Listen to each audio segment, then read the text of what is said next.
Bandwidth for Changelog is provided by Fastly. Learn more at fastly.com. We move fast and fix things here at Changelog because of Rollbar. Check them out at rollbar.com. And we're hosted on Linode Cloud servers. Head to linode.com/changelog.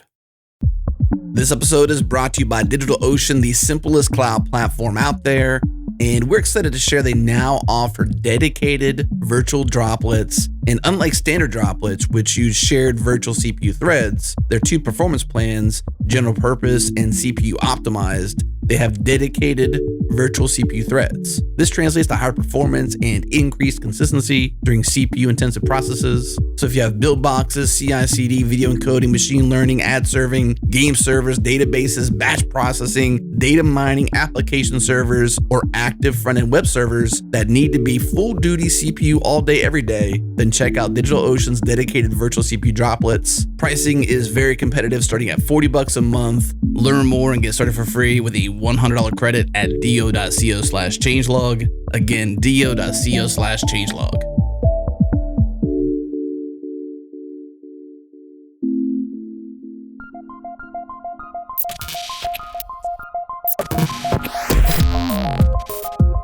Welcome to Practical AI, a weekly podcast about making artificial intelligence practical, productive, and accessible to everyone.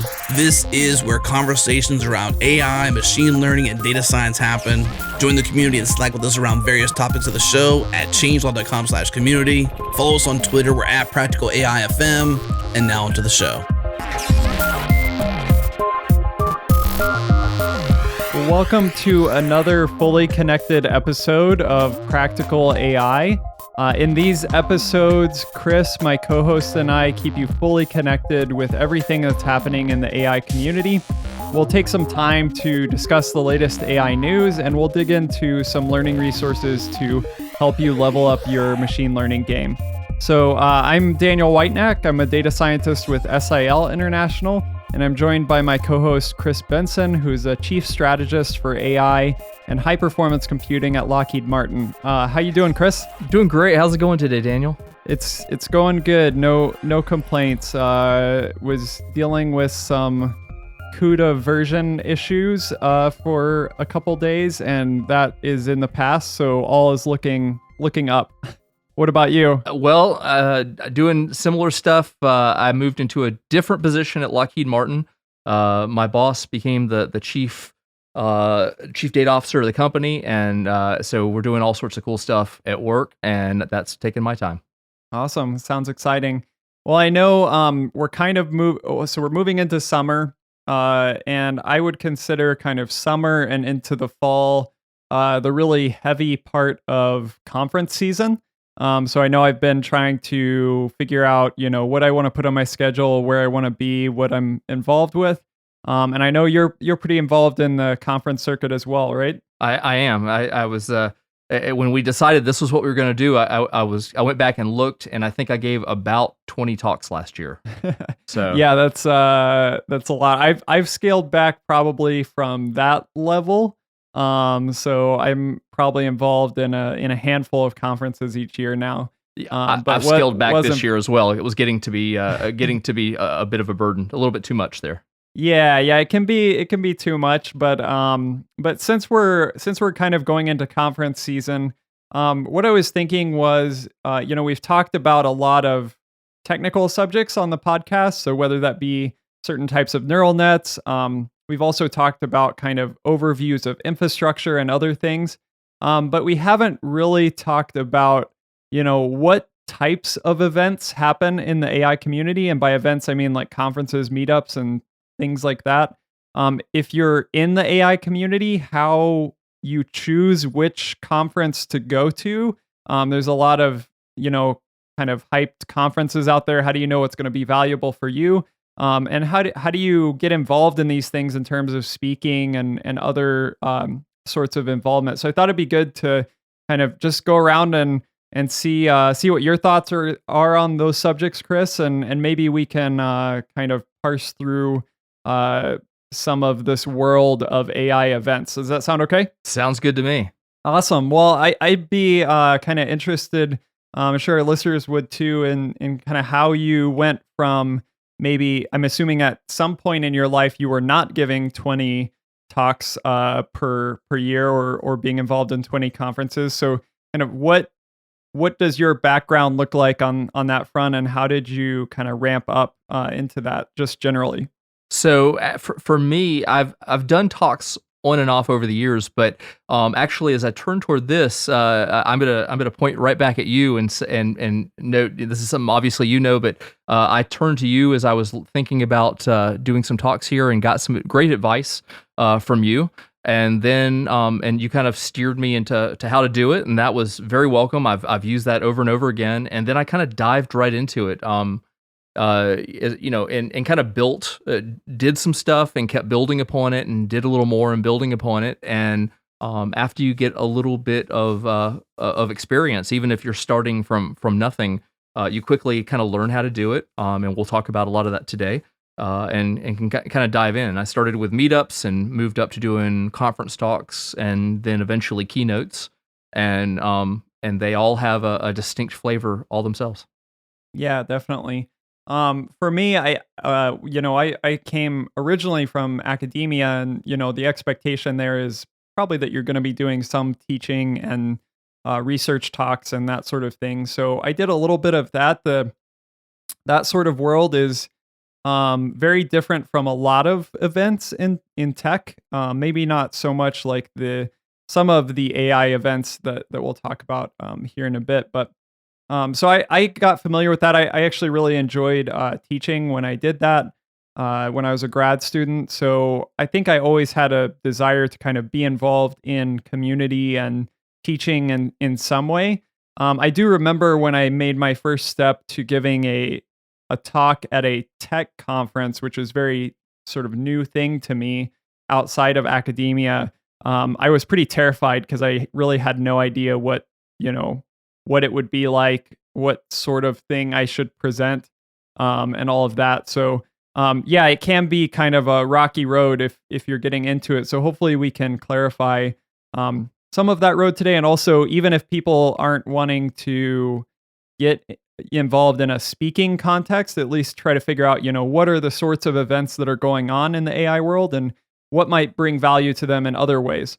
So on that front, let's kind of talk through the kind of general categories of AI related events and community things that are out there for people to get involved with. So you mentioned, I think a first one is meetups. You mentioned you kind of got started getting involved in meetups. So could you kind of describe maybe for people that haven't ever been to a local meetup, what that is, what you mean by that? Sure. So it is it kind of originated. There's a site called Meetup.com that is it's probably the most prominent organization site, but there are others as well. But it kind of became a thing unto itself as a term. It's essentially just a local gathering of people who care about a particular topic. It's super casual. There's different things you can do. You may have a speaker or a group of speakers in a row, each doing short form kind of talks. Or you may just have group conversations and things. And I've done a little bit of all that, including things having nothing to do with technology. It just as an incidental side thing. I happen to be a vegan, and I go to vegan meetups, and we explore different food and stuff. So it's not a tech thing strictly, but in this context, I had been to a bunch of different meetups in the Atlanta area, which is where I'm at. And I decided that there wasn't really a great meetup out there addressing AI, and in particular deep learning, which was what I was most interested in. And so I had been to some, and then I just took a wild stab in the dark, and I set up a meetup for deep learning called the Atlanta Deep Learning Meetup. And since I didn't, first time, I just made myself the speaker with an intro to deep learning content, and I put it out there, and I had no idea if anybody would show up.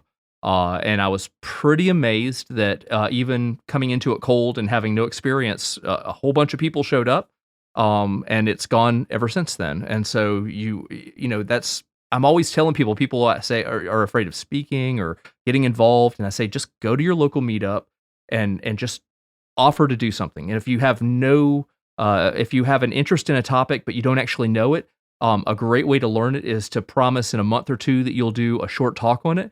And even if you know nothing today, it puts the pressure on you to go learn it in that time, and then show up and casually give a few minutes talk on that topic. There just really isn't a better way to learn, in my view. Because if you have to force yourself to learn well enough to teach, then you're going to at least understand the topic at a basic level. I think you drew out probably some important points there. So a meetup, as opposed to a lot of other conferences, is generally like a grassroots sort of thing. Like you saw that there wasn't a deep learning meetup in Atlanta, so you created one. So there's just kind of people creating these. And so you will find kind of a good bit of variability in these. Some are really small, some are a lot larger, some are very structured, some are very unstructured. And some, have free food, some don't. You'll find, I think it's one of those things you have to be a little bit persistent with. If you're not starting your own meetup, then if you go to one and you don't like it so much, be persistent, because, I would say about, maybe half in my experience of meetups, it's kind of like you go and everybody seems like they're just there for free pizza. And they're not really interested in the topic. But then about half of them, people are really interested and really engaged, and great discussions, great talks, great content. So don't give up after that first one. If you don't like it, find another one. There's a lot of different subjects around which meetups are organized. So some of those are around certain technologies like TensorFlow or PyTorch. Some of those are around certain topics like deep learning, or maybe like geospatial data, or other types of data, distributed computing, lots of other things. So go to meetup.com, start typing in what you're interested in, and I'm guessing if you're in a fairly populated area, there'll be something near you that you might want to attend. But I think this is like you said, it's a great first step. If you're just getting involved in community sorts of things, go ahead and, even if you're not prepared to really take a leadership role, just get involved in the community, go there, meet some people, talk to people, and start making some connections. And volunteer, even for small things. It makes a difference, and it opens the door to meeting new people. And that's probably as important as any of the topics you're going to hear, is meeting other people that are interested in that and forming those relationships. For sure. So there's also, in addition to meetups, so these sort of grassroots thing in the AI community, there are a series, actually a lot now, a lot of large conferences.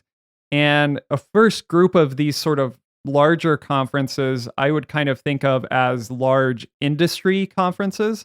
So here in a second, we'll talk about large research conferences. But there are large industry conferences, and I think you're probably familiar with this distinction as well, Chris. Could you kind of give your thoughts on that? Yeah, and there's a level of structure that you're going to find at a large conference compared to a smaller one, and we can talk a little bit about both. But at a large conference, they're going to have a very organized way and deadlines to submit your talks.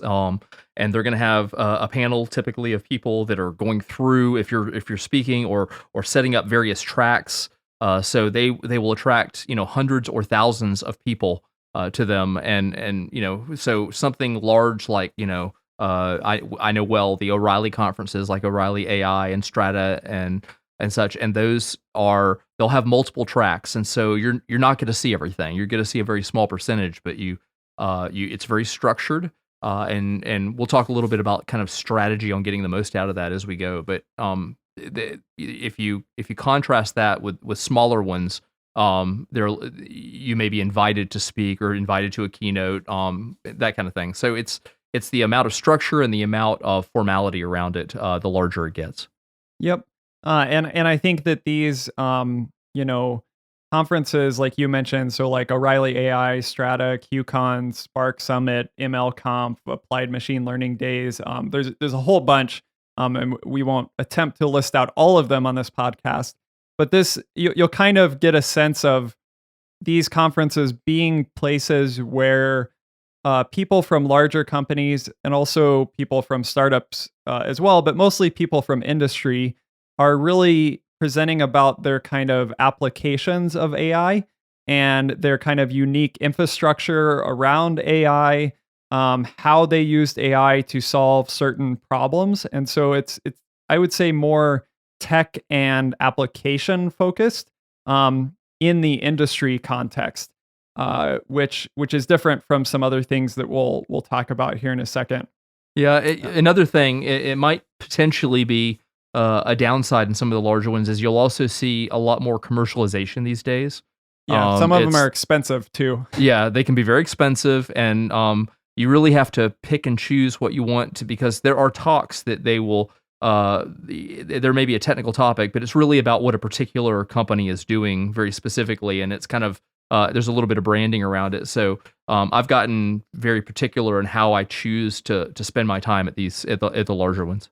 Yeah, yeah. In some cases, you'll see kind of sales pitchy talks, but I would say there are good large industry conferences where the content is really good. I think you just, like you said, you have to be aware that It's a possibility. Could be the situation. Yeah. I think that one trend that I've been seeing, which is kind of another category of industry conferences or events, is kind of like smaller topical or specific, so topical events or events focused on particular tool sets. Mm-hmm. I've seen a lot of these pop up lately.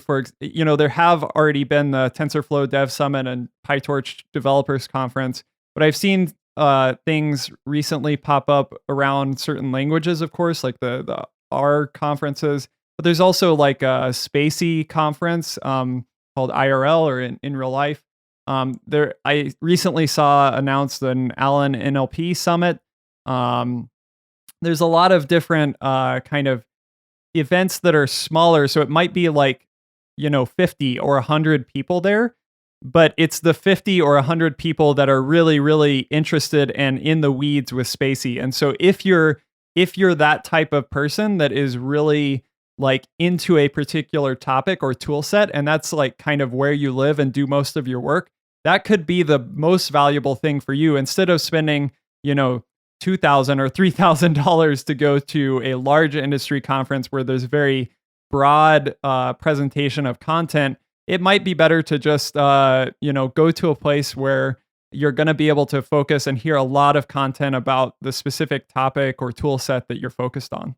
Totally agree. And there's another niche that I've seen small conferences do, is that there's kind of the space between where a meetup is and where a full large conference is, and I've seen it kind of as an intermediary thing, to where you might have a meetup or user group that is meeting on a monthly basis in a meetup context, but then once a year they will try to put on a larger event that still caters to their community and bring in external people and such. And so that's I've gone to several of those. Data SciCon in Atlanta is one. Applied Artificial Intelligence Conference in London a few months ago was another one. And it's not the massive scope. I even saw there was a really good one that I went to that was actually put on by a group of college students at Vanderbilt called Emerge. And it particularly impressed me because it was these were young adults that were not really out into industry yet. They were still taking classes, but they managed to come together and do it. And so and it turned out to be a fantastic conference. So I've really gotten to where I like those in between levels. They're large enough to get more than you're going to get out of a meetup, but yet they're still small enough to where you actually meet most of the people there and have a great chance to network locally. Yeah, definitely. So the last category that I think I would put on my categories of events when I'm thinking about events to get involved with or research is actual AI research conferences. So there's a set of events that are really geared towards original AI research. So this is a lot of people from academia, so from universities, but also people from industry that are from like R&D departments and other places, and places like OpenAI or maybe Hugging Face and other places that are really pushing the boundaries of what what's people have done with AI before. So it might be people that have a new, kind of large scale language model, or people that are doing some sort of very interesting unsupervised video methods or something like that people really haven't done in this way before. So a lot of times those things are presented at conferences like NeurIPS or EMNLP or ICLR or CVPR. So these are all kind of very big mainstream AI research conferences. A lot of times they sell out, all of their tickets. You might not even get a place there. It's also kind of a high barrier to get something submitted to those. At the same time, like the things that are presented there are just mind blowing. So it's not worth totally writing those things off. And if you want to kind of go down that research path, there's definitely chances to get involved there. Yeah, the topics are very advanced, and they're probably not for a general audience. You really have to already be at some level of expertise in the field to get meaningful stuff out of that. And so, but that's also where you'll find all the big researchers, around the world in the various organizations, whether it be, OpenAI, Google, Microsoft, you name it, they're there. So it's a totally different type of thing than, say, one of the standard large industry like O'Reilly's and such.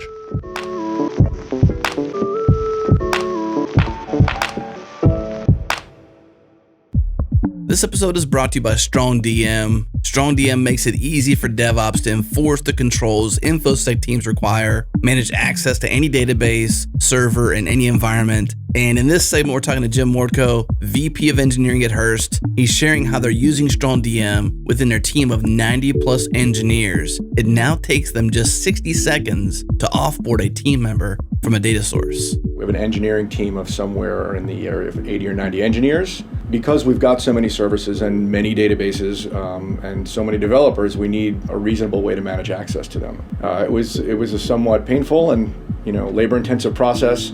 Our DevOps team would literally have to manage every one of the permissions for everybody who wanted access. So StrongDM has been a real godsend in that area for us. Requests for access to specific databases were pretty much manual. Now we've adopted StrongDM. It's something that you don't even know is there. Once it's installed, it just works. It's very simple. We've set up a multitude of data sources so that when somebody's onboarded, we just give them access to StrongDM. It's pretty simple. Our DevOps team, they have a very minimal effort required to enable each data source to be connected to StrongDM, and then installing the client software is it's very, very simple and straightforward. You can use whatever client you want to talk to the database, so there's really no training necessary. All right, if your team can benefit from nearly instant onboarding and offboarding that's fully SOC 2 compliant, head to strongdm.com to learn more and request a free demo. Again, strongdm.com.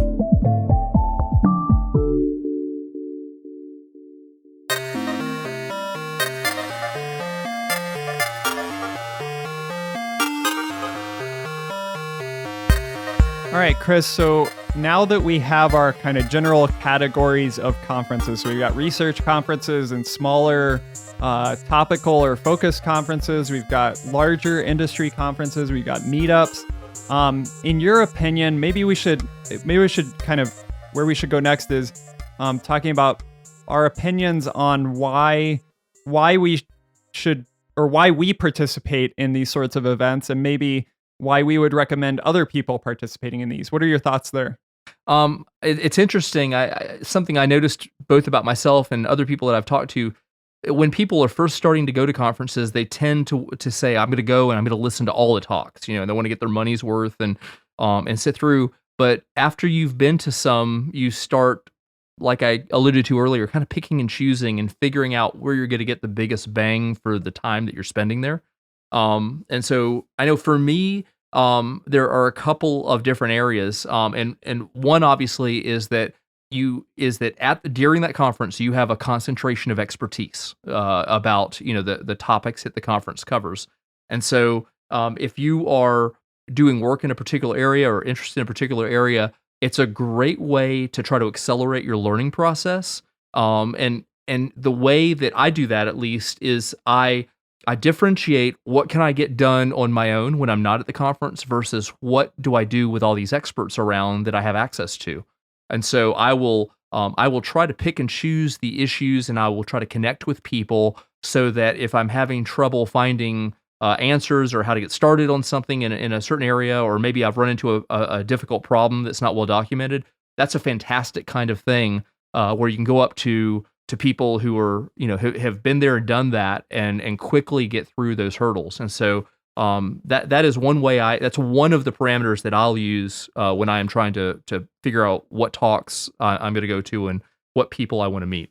Yeah, and I think that particularly the larger industry conferences, you can kind of go into them and say, instead of saying I'm going to just try to consume as much material as I can, you can be very, like you said, very targeted. So I remember going to a couple conferences, it was probably a couple of years ago now, when I was thinking about the best way to run TensorFlow distributed in Docker containers. Is that possible? Are people doing that? What are best practices for utilizing GPUs when you're using Docker containers? And that might sound kind of focused, but at a larger industry conference, there were a ton of people there that were, first of all, using TensorFlow.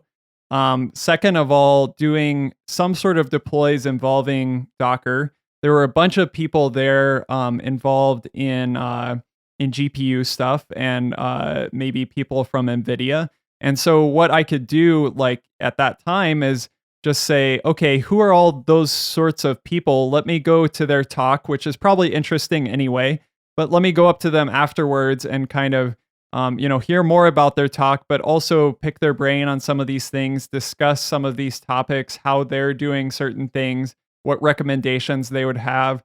And so it's really a shortcut to very concentrated information, like you were saying. Yeah, totally. I use it to accelerate things, and it kind of leads to the next thing that I wanted to mention, and that is a big part of conferences is networking. It's getting to know people. It's part of this. So you may think, I want to solve the problem that's been bugging me that I've spent the last 2 weeks trying to figure out how to deal with, and I'm struggling with it. And you start with that, but then you get to know them, and you may keep up with people thereafter and start building relationships. And over time, in a lot of ways, that becomes even more dominant than access to the expertise itself. Is having those relationships. It kind of enriches what you're doing, your professional life and developing friendships and stuff. As a good example, you and I both know Matt Ryer originally from the Go community, the Go programming language community. But we got to know him at conferences and met him, and he's a funny guy, super smart. He's now on Go Time as one of the co-hosts, and he was also our first guest on this podcast. He was our very first guest, one of a couple. And so those kinds of friendships that you will meet people and see them over and over again. And I have quite a few good friendships that I have started at conferences of people that I've met, and then we just kept up with, and then periodically we'll see each other at these events. And I can't tell you how much value and enrichment I've gotten out of that. Yeah, and I think that networking is really great for building those relationships, and also just in general, kind of making your life a little bit more productive. I know now I've been working on distributed teams or as a remote worker for, I'd have to count up now. It's probably at least 3 or 4 years. I forget. But a lot of times the places where I meet with my distributed team is at conferences. So if there's a conference we're interested in, why don't we all meet there so we can both attend talks, but also have some kind of in-person time. So there's that useful bit. But also if you're involved, the AI community now is really driven by open source. So, whether it be TensorFlow, PyTorch, the Onyx project, things related to NVIDIA, things Microsoft is putting out, Spacey, all of these different, sets of tools that are really driven by open source. And, if you're working in AI very long, you're going to, at the very minimum, start using open source projects very heavily. But ideally, you'll also start contributing and being a part of those communities. Maybe you're a part of, special interest groups for open source community, or you're opening issues. Hopefully, you're submitting PRs and that sort of thing, pull requests.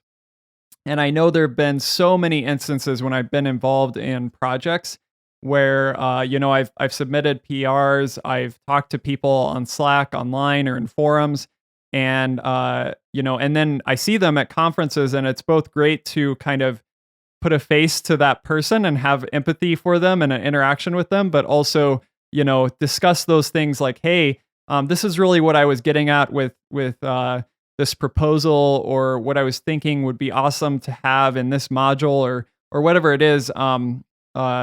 They can also, really help you and accelerate that side of your life as well.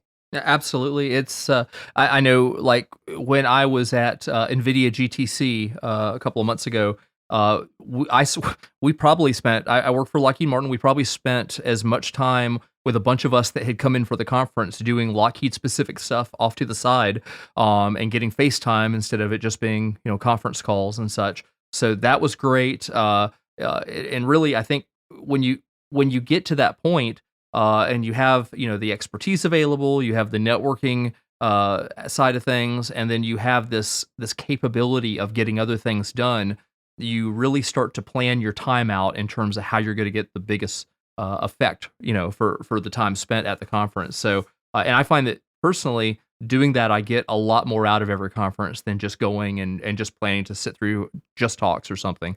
It's at this point, I'll get to the end of a conference, and it's always about, did I get the most out of every time spent, considering that any given hour of the day, there might be multiple options of things I would otherwise like to do. Yep, definitely. So so now we've kind of got our categories of AI events. We've got some of our opinions about why we are interested in being involved in community events, whether that be conferences or meetups. Let's talk a little bit now about, maybe there's listeners out there that are wanting to get involved in events in one way or another.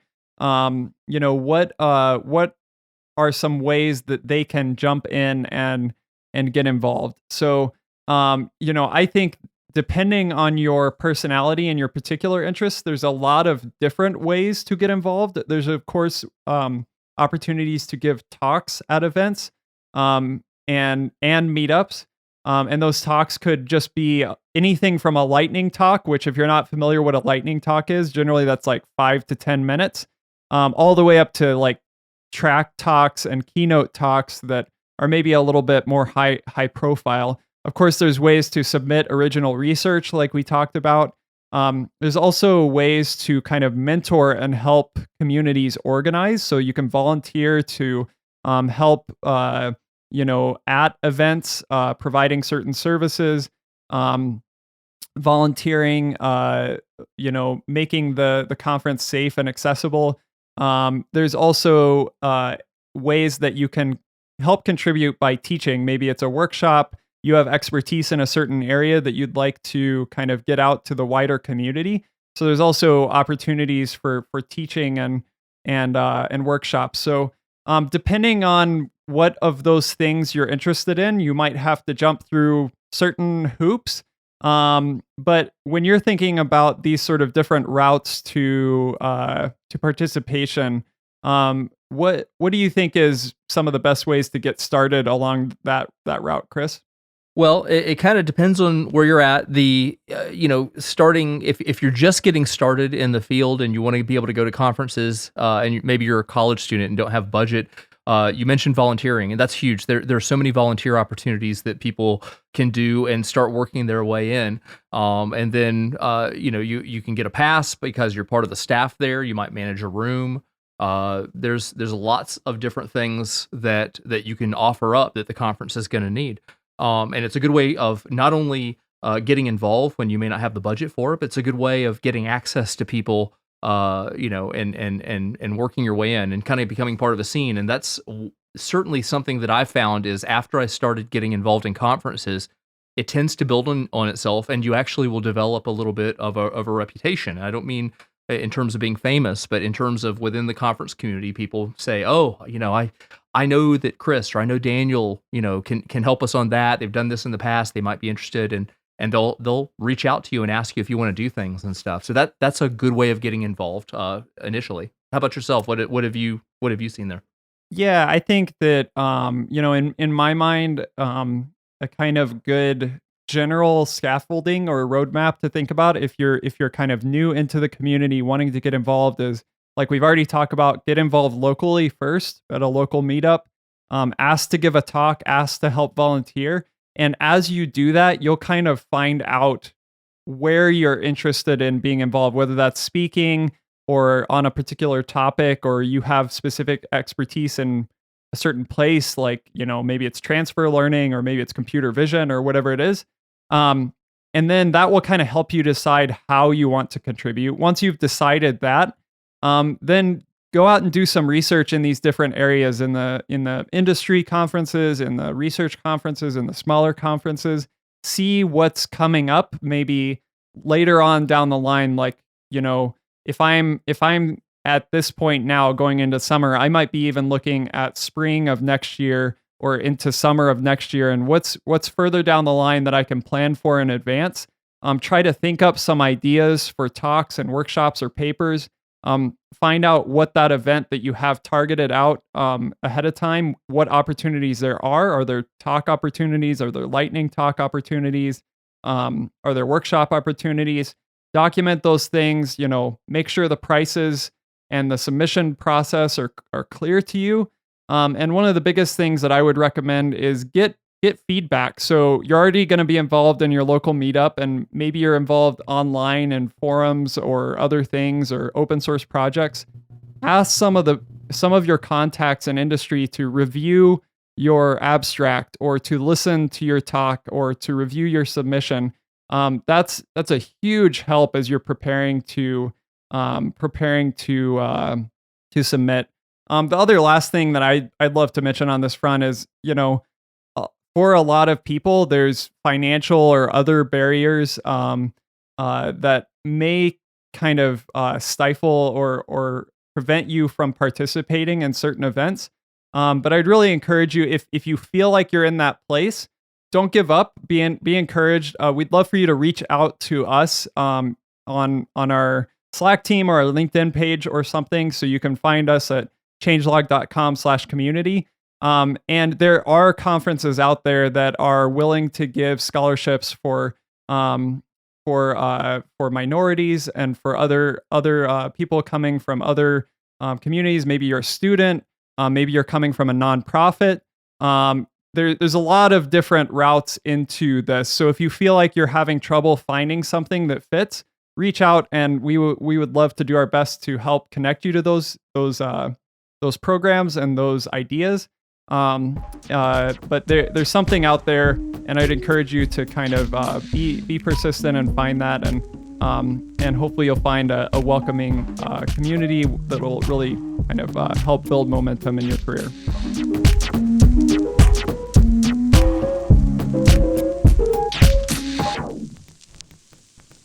This episode is brought to you by Discover.bot. Learn everything there is to know about bots at discover.bot/practicalAI. Discover.bot was built by Amazon Registry Services as an online community for bot creators and makers of all skill levels to learn from one another, to share stories, and they regularly publish guides and resources to answer questions like how to set up payments to your bot, how to stop shopping cart abandonment, what KPIs are worth measuring, how to write an engaging chatbot dialogue. You can even register .bot domains there. Learn more and explore this huge library of bot resources at discover.bot/practicalAI. Again, discover.bot/practicalAI.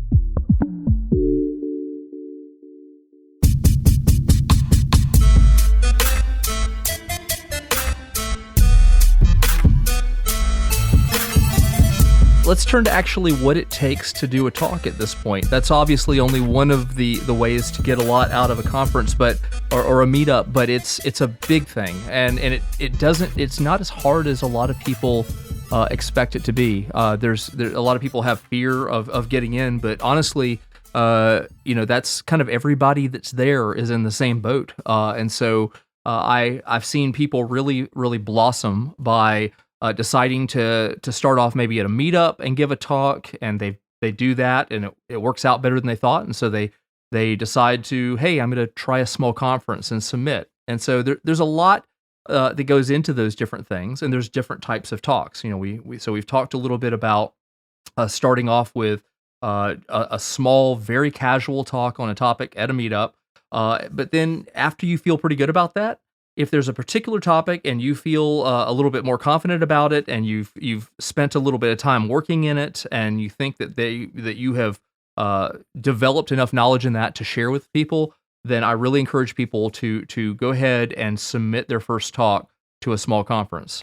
It's a great learning experience. Good chance that you may not get it at first, and hopefully with some of the things that we'll talk about over the next few minutes, we can talk about how you're going to increase your chances of being accepted. But if you kind of work your way into that, you might be a lightning talk as well, which is very short. In some ways, it's very different. It can be very time sensitive in terms of what you're doing. And then if you get good at it down the road, you may find that people are inviting you to do keynotes. And so it's essentially working your way gradually up a kind of a natural progression up a ladder in terms of where you want to go and the types of talks that you want to give. I'd love to dive into what you just mentioned, Chris, which is really kind of what to think about as you're preparing content. So this may be for a track talk or all the way up to a keynote. But what should you be thinking about, even if it's for your local meetup? What should you be thinking about as you're preparing to present some type of content? So there's a lot of ways to go about this. One of the things that I would suggest is, it's kind of like I've heard people talk about, how do you get started writing a book or something like that? Well, first of all, you have to, read books and be familiar with the format and all of that and what other people have done. I think it's similar here to get familiar with, what an abstract is, or the format of a lot of talks and that sort of thing.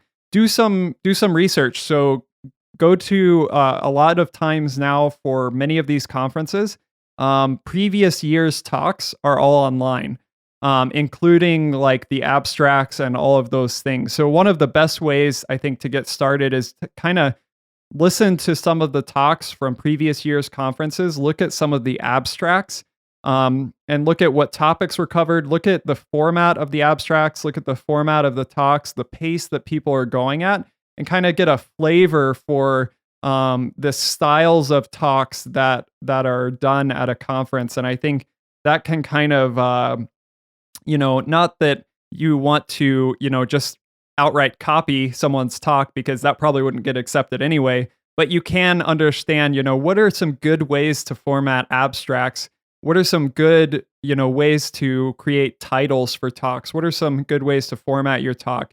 And kind of learn some of that from people that have been doing it for quite a while. Yeah, it's I have a little tie into this. Is you're trying to figure out what it is that you want to talk about and how you're going to organize your abstract so that it captures their attention.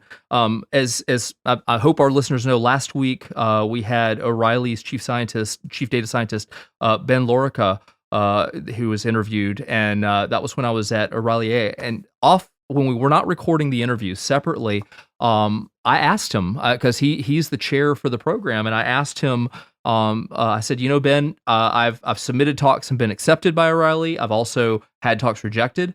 What advice would you give me? And it was just the two of us talking at this point. And he said, it's amazing how many people will, in their abstract, will talk about what it is they want to cover, but they don't talk about how they're solving it in the abstract. And so he said it becomes a little bit too loose. And I'm paraphrasing Ben. I'm not quoting him directly, but he said really focus not only on the problem statement, but on how you're approaching the solution very specifically. And so that until I just said that was my secret weapon. But now everybody has heard that. That came straight from Ben.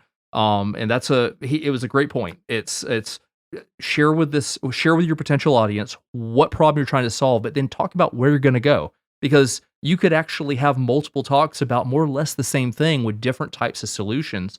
And even so, those might get accepted together because they're all well thought out approaches to a given problem. So I know that for myself, I'm kind of going back through how I'm doing abstracts and being very, very solution focused in what I put out there.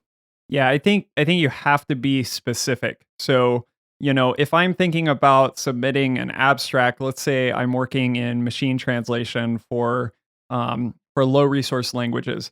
If I'm thinking about that, I want to tell a story, but with specifics. So, I want to grab people's attention, but not in a very general way. So the way you should not start out is like these sorts of statements like, as we know, data is the new oil or something like that. It's like everybody that's been at these conferences and reviewed abstracts, they're tired of hearing that.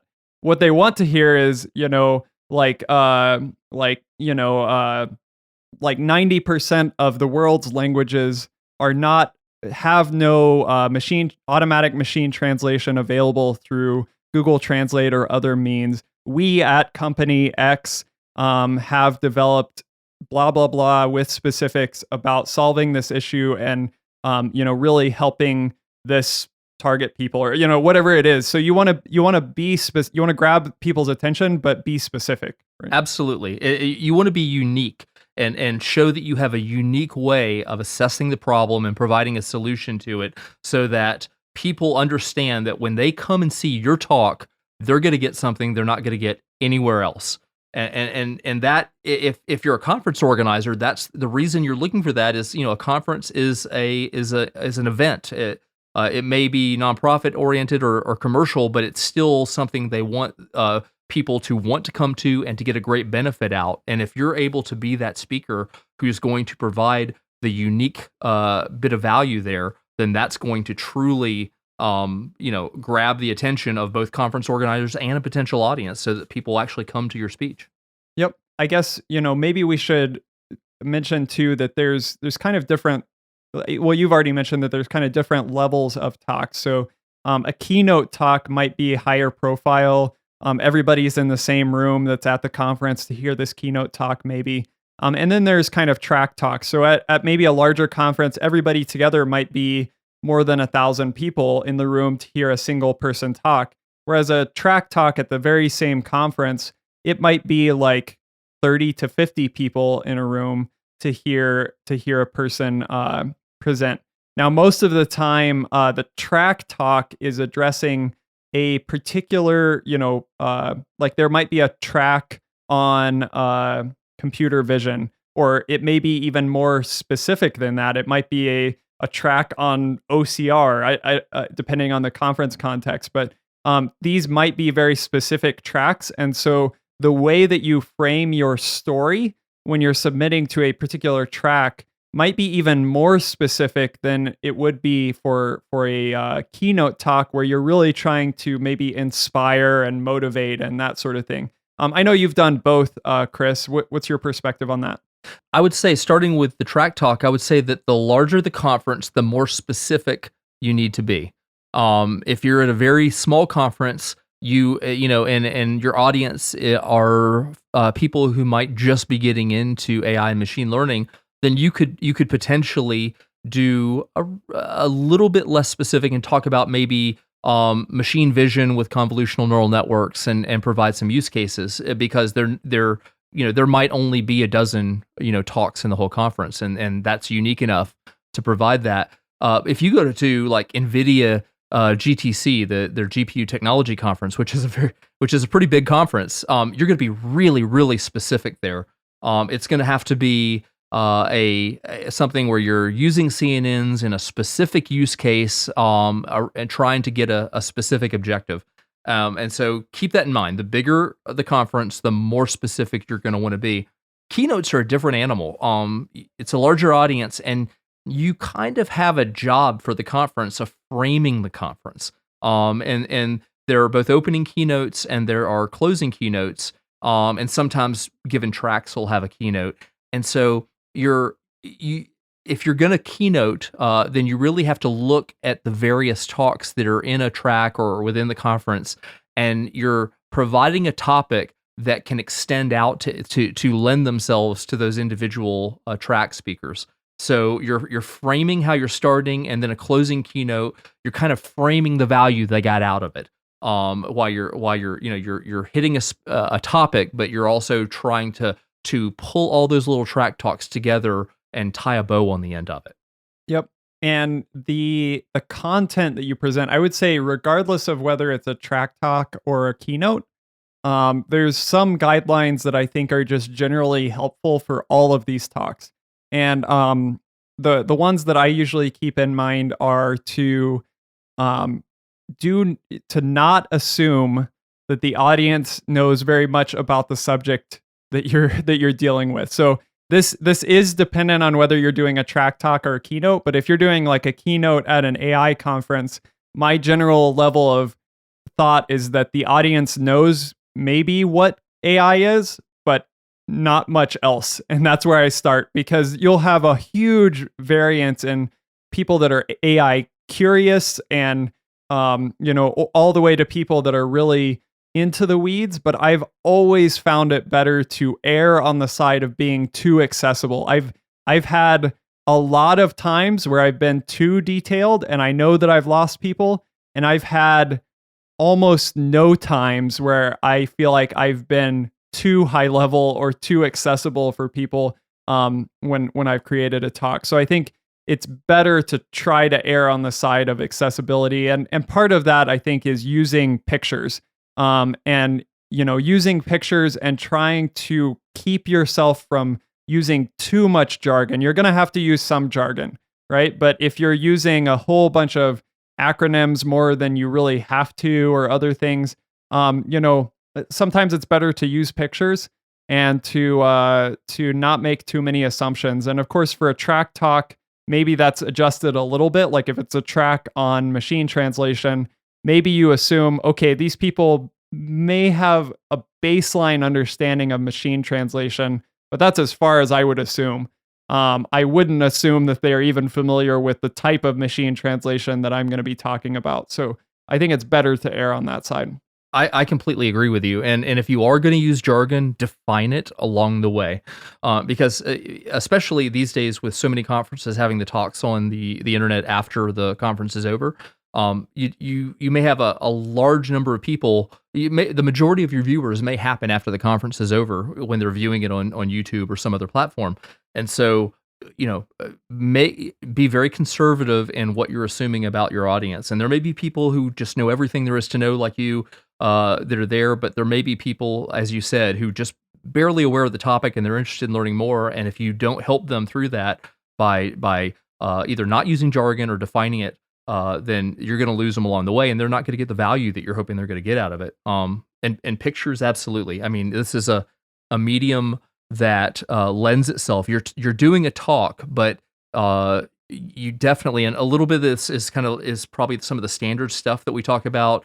You don't want it just the same thing that you're saying. You don't want that on the screen. You certainly don't want to read off your slides.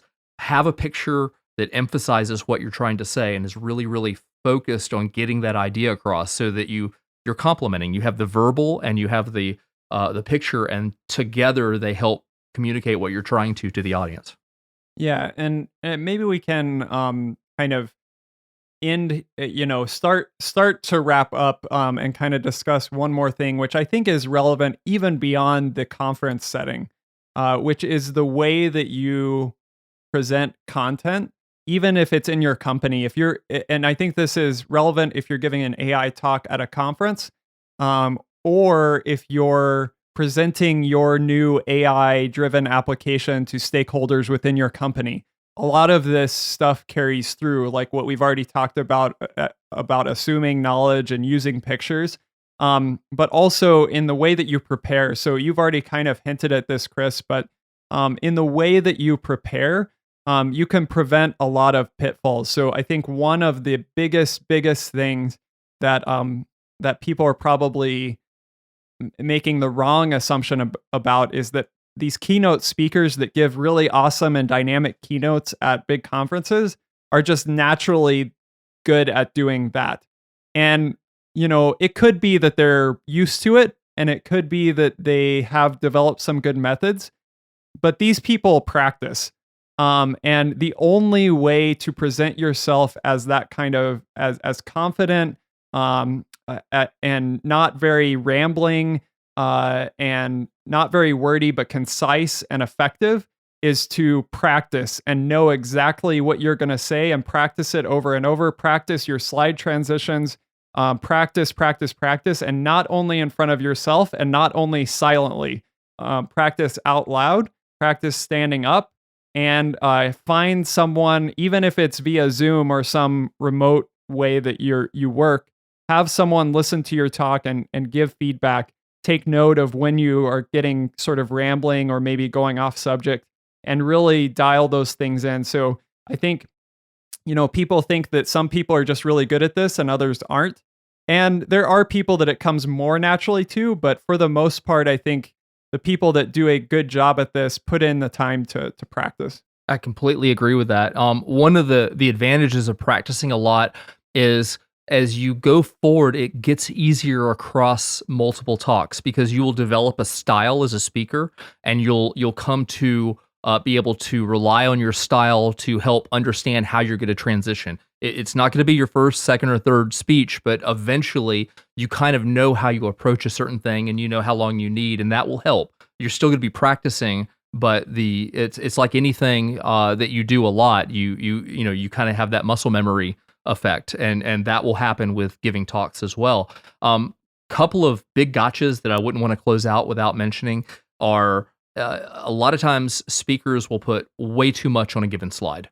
All sorts of data and charts and stuff, and it is compact, and the audience will be trying to figure out what each of the components on that particular visual are, and it detracts from what the speaker is saying. And so I often tell people there are two types of visuals. There are visuals for when you're speaking, and there are visuals that you study when you're not speaking, that you would sit down in your office and read and try to understand and analyze, and those are very different. And so be aware of what kind of visual this is. In this case, for speaking, in my view, it's much better to separate out the points so that your audience is not confused, and then as you talk, to get to each of those slides in turn so that you can relay that. And it's a lot less clear. And the other thing that goes with that is time discipline and self-awareness as a speaker. And so a lot of people that would otherwise be really good speakers, whether it be some level of natural or maybe they've just practiced enough to get good at it, don't start rambling. Don't get into a topic where you have side things and you let yourself be drawn into that, because it chews up time, and it is not fair to your audience. So really understand where you are, stay to your message, and always kind of know when you're supposed to be in your presentation, and make sure that your sequence of slides and the things that you're saying for those lines up with where you should be time-wise. Brevity is your friend. Yep. Some of the best advice I've got over time, and again, I think this really carries through, especially as we present AI information to stakeholders within our businesses. We need to be effective communicators about that. Some of the best advice I've got in terms of the things that have influenced my kind of style of content is that someone told me once that I should take, for every slide, I should look at it, and I should take out all of the, until I'm uncomfortable taking out words, I should take out as many words as I can and as much text as I can until I absolutely feel like I can't take out any more text. And then I should take out more text. So it's like that really needs to be a priority, is making that effective use of each slide. And then also, I think a good thing that I do is when I'm preparing my slides, I zoom out from the slide until the slide is pretty far away on my screen. Like if I was sitting way back at the end of the conference place or way back at the end of the conference room or whatever it is, I make it super small and then see if it's immediately clear what's on the slide. If not, I need to make things bigger. I need to remove text, all of that sort of stuff. And so this is challenging with AI sort of things where maybe you want to show this ginormous model tree or something like that. Well, that is a challenge, but you should really take this sort of challenge seriously and try to remove the urge to create, a slide with this big chunk of code or this big, graph that was output of TensorFlow or something. Resist the urge to put that on a slide because no one's going to be able to parse it anyway. So it might as well just not be on the slide. So I think that's some of my personal style. We really hope that this conversation has been useful to our listeners. It's a different sort of conversation than we've had on the podcast before. So we'd love to hear your feedback if this sort of information is interesting to you. Again, you can find out how to get in contact with us on Slack or in LinkedIn at changelog.com/community. Join our Slack channel. Tell us about the conferences that you're interested in, about your personal style of presenting and how that differs from ours. We're always trying to learn, and we'd love to learn from our listeners as well. So I hope this has helped everyone kind of get a sense of how to approach speaking and conferences and meetups in general. If we've given you some tips on how best to get value out of each of these types of meetups and conferences, then we'll have done what we set out to do here. So good luck, be bold, and just get out there and do your thing. All right, thank you for tuning into this episode of Practical AI. If you enjoyed the show, do us a favor, go on iTunes and give us a rating. Go in your podcast app and favorite it. If you are on Twitter or a social network, share a link with a friend. Whatever you got to do, share the show with a friend if you enjoyed it. And bandwidth for Changelog is provided by Fastly. Learn more at Fastly.com. And we catch our errors before our users do here at Changelog because of Rollbar. Check them out at rollbar.com/changelog. And we're hosted on Linode Cloud servers. Head to linode.com/changelog. Check them out. Support this show. This episode is hosted by Daniel Whitenack and Chris Benson. The music is by Breakmaster Cylinder. And you can find more shows just like this at changelog.com. When you go there, pop in your email address, get our weekly email keeping you up to date with the news and podcasts for developers in your inbox every single week. Thanks for tuning in. We'll see you next week.